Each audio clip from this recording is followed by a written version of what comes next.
Do you believe the vast majority of digital assets meet the investment contract test and are therefore securities operating illegally outside of the U.S. regulatory umbrella? As I've said, many of these assets are basically the public is anticipating Sir, is profits that a yes? based on the efforts of others. Is the answer then yes?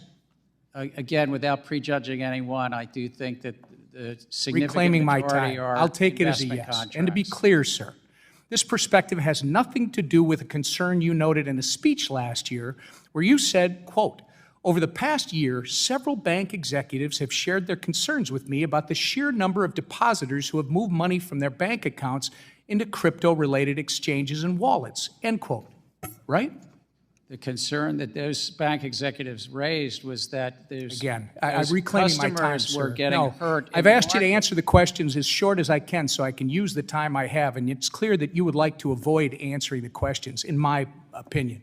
An Obama-appointed judge in the Southern District of New York, a bank-friendly jurisdiction where you bring most of your cases, recently found that decentralized financial technology, quote, "not only removes the so-called middlemen from these transactions, but it also allows users to interact through a variety of methods in an easy and efficient manner," end quote.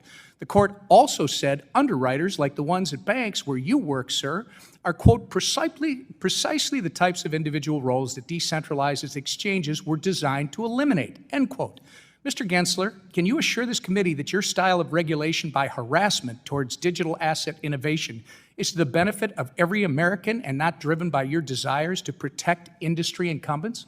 This is a field that's rife with fraud and manipulation, and I'm looking out for the American investors who've been hurt by the crypto. Yeah. I'll reclaim my time. Mr. Gensler, despite your years of rhetoric, like today, I'm convinced you are not an impartial regulator. Instead, it's clear that you are working to consolidate your own power, even though it means crushing opportunities for everyday Americans and, frankly, the financial future of this country.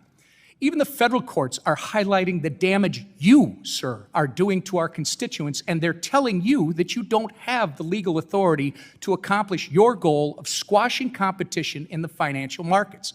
Congress has been telling you that too. Now, Mr. Gensler, I believe our great financial system is the definition of freedom in this country, and congressional policies must provide room for the traditional financial system to evolve alongside the disruptive digital asset ecosystem. That said, it cannot be understated that a common theme throughout your career, sir, is your relentless loyalty to the largest financial institutions at the clear expense of innovation, competition, and everyday Americans. I yield back. I suspect some large financial institutions would not agree with that. There's no question, sir. I've yielded.